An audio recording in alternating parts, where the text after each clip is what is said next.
This is John from Global Traveler. Today I'm talking travel with magician and mind reader, Kayla Drescher. How are you? Hey, I'm doing well. How are you?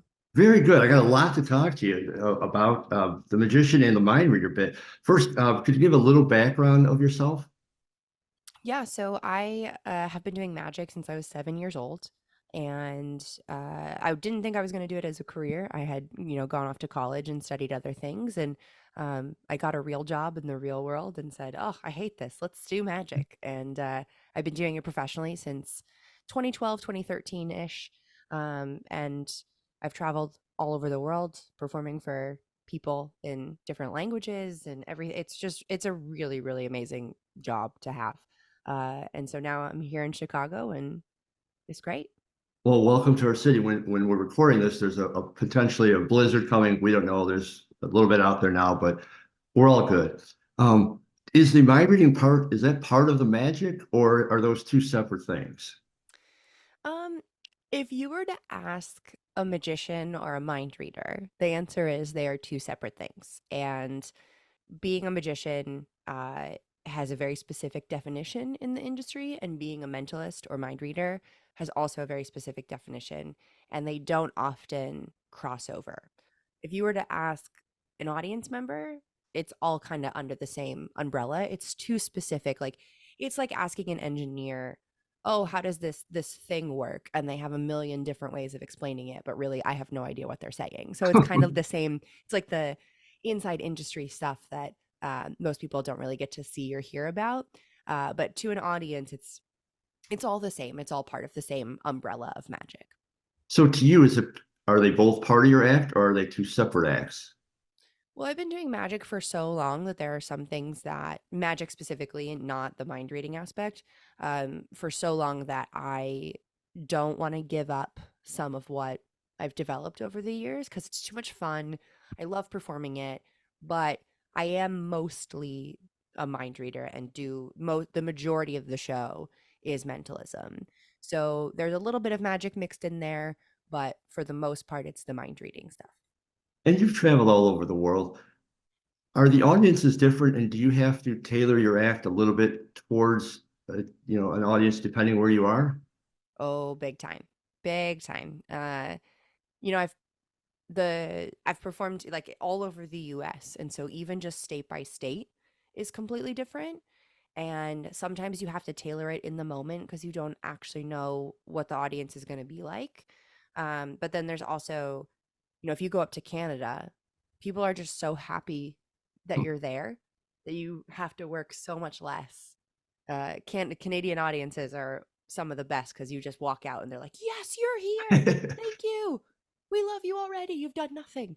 It's awesome. But then if you head over to England, totally different. You walk out and they're like, "All right, earn our love. Let's see what happens."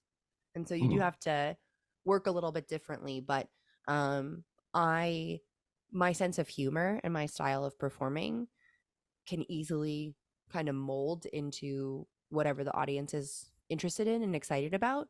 So I try to kind of be a bit of a chameleon in that sense. But I loved performing. I mean, Canada, like I said, it was so awesome. But I really love performing in England because I'm quite sarcastic and I was able to go my full sarcasm route in order to entertain them. And for the most part, I think audiences really enjoyed it. I think it seemed like it. So that was really fun to do a big Where does tour for Chicago them. fit in that spectrum? It just depends on the night, really. It just Okay. depends. Excuse me. It depends on the night, the location, the atmosphere. Sometimes audiences are, not. They're like, okay, what's happening? But for the most part, I feel like people in Chicago are really excited to come to a show and to. Magic is very popular here. Chicago has a really rich history of magic, so it's cool to be a part of that atmosphere. So audiences tend to be really excited to see a magician or to hire a magician. So Chicago, I'm lucky because Chicago actually has a lot of really cool. People are really interested in it, so that's awesome. And when you're playing like a stint at the Rhapsody Theater where you're playing for a few weeks, does your act change? Like I mean, obviously the banter or whatever would change, but does the basics of the act change during the course of that? Somewhat. I mean, it's because I'm doing such an extensive run, I'll try to work in some new material or make tweaks on things that I've been working on. But the show is so dependent on the audience that the base of the show, no, not really, but the show is if you come on a Friday and then come again on a Saturday, there will be very different things because I don't know what the audience is gonna throw at me. That's the fun of the mind reading aspect because it's really open ended. If I practice a routine at home, it's a the routine's 1 minute long because I have to stop and go, all right, well, now I don't know what the audience is going to do because now's the part where they participate. And I just have to be ready for anything. So the show itself feels very different because I never know what people are going to say or do. And help me out here for on the internet with what I guess on TV too. In this age, you could freeze frame everything, and you could freeze frame high definition. How does that affect? Because I know you do a lot of close up magic. How does that affect your act? Um, well, when it's a live show, you can't freeze frame it. So that's helpful. That's always good. Sure.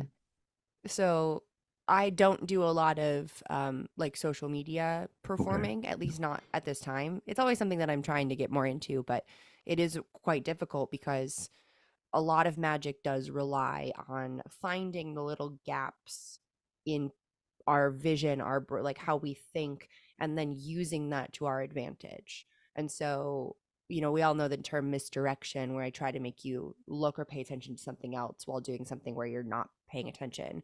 And when it's on a screen, that's very difficult to do because it's flat. So I can't make you pay attention over here and do something over here, like because you can see it. It's right there. It's right in your field of vision.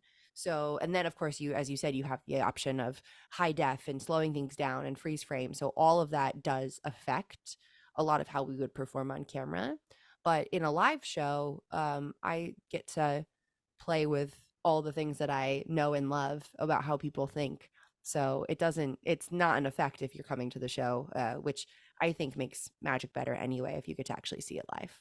Oh, I totally agree. Absolutely. Now, when you have a stint like this in Chicago or anywhere else, but let's talk specifically Chicago on this one. Like how much time do you have to go sightseeing, to go to, your favorite eateries and like where do you like to go? Well, I mean, I live in Chicago, so I go all the time in the world. But if I were to go somewhere else where I don't live, a lot of times that time is limited because I'll just be there for the show and then have to leave the next day for another show or something. So oftentimes not very much. But living here in Chicago is great because then on my days off, I can go eat at my favorite restaurants and go to all my favorite things. So here in Chicago, I'm vegan, so I like the vegan places in Chicago. My favorite is Planta Queen, which is downtown. It's this like really delicious Asian fusion place. So that's one of my favorite places to go. So if you Well, it haven't sounds, tried Planta Queen, highly recommend. I was gonna say, sounds good to me. I'm there. So when is there more pressure on you performing in your own city? No. I mean, I've been performing in Chicago and doing public shows forever. Always bouncing into the city to perform at at a venue or a client or no, it feels like uh I've kind of been working up towards doing public shows in Chicago forever. But I'm always performing where people can buy tickets and come watch. So no, not at all. It actually makes me more excited because a lot of friends and people who have seen me perform before are coming to the show, which is awesome. So it actually makes me more excited because I get to see familiar faces in the audience. And when you travel, obviously you've got to bring all your tricks, your implements, everything you need. Um, how much planning do you need to do that? How much space do you need to do that? And do you have any tips for others that might be in the same similar situation? Oof. Well, yeah, the travel hack is very useful. So there's a lot of that. I try to make my show fit into the majority of the show fit into a carry-on suitcase so that I don't have to worry about lost luggage. But also because I do so much mind reading, a lot of my show is just paper and envelopes and markers. So if my show is missing, if it gets lost or destroyed or something, I can usually just run to Staples and buy everything I need to do an hour. So that's an added advantage for sure. Yeah. Um, and so I try to make everything fit where I never lose sight of my show, but not that's not an available option for everybody, especially if you're doing like if I'm going to go do 2 or 3 weeks on the road there, I can't just put everything in a carry-on. I have to bring a big suitcase. So I think my biggest tip is like the more organized you can make everything, the better. So I have a lot of checklists. I have a lot of checklists that even just say, okay, so how many of this prop do I have left? Do I need to order more at Staples? Do I need to go buy something at a magic shop? Like, so I have a lot of even just not just a checklist that says I have it, but a checklist that says how many I have left, so that as it dwindles down, I'm never stuck where I go, oh shoot, I needed four, but I only have three. So I just try to make sure that I stay as well organized as possible. I'm quite bad at it, but I try my best to make sure it's done right. Well, when you're traveling, do you have favorite cities and do you coordinate or schedule stints in various cities just because you really like that city for some reason? And what cities might those be? So I went to college in Boston. So Boston's my favorite city in the US for sure. Just I have a love for it, going there as a kid and spending 4 years in school there and living there a couple years after graduating. So I as many times as I can, I try to go back to Boston for something. I just love that city. It's um, everything about it, the people, the atmosphere. It all just makes me very happy. So I try to go to Boston as often as possible.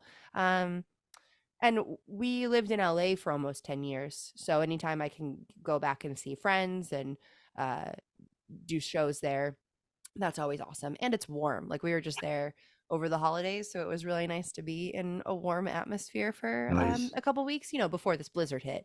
So it Yeah. was nice to warm up, get some heat in the bones to counteract the blizzard. So that's, yeah, those probably those two places. But um, I get really excited if somebody asks me to come to Toronto. I love Toronto. Um, or just really anywhere I haven't been. I'll jump on the opportunity to go somewhere that I've never been. Like I just performed in Arkansas, which was really cool. But Boston and LA, those are probably my top two where I will like try my best to get back there, Well, even if that it's leads just me for to a my couple next days. question. That you said let's go to a place you haven't been. Is there any place on your bucket list, either as a magician or just to travel, that you'd like to go?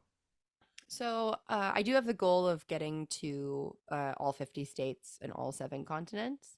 I'm not far off in the 50 states. I think I maybe have 8 or 9 left, Wow. um, which is awesome. Uh, and I've only hit 3 continents, but I think I would love to have the opportunity to perform somewhere in Africa. I think that would be really, really cool. And there's a school of magic in South Africa that I would love to get to go to and hang out and perform there because it's a really, really cool place.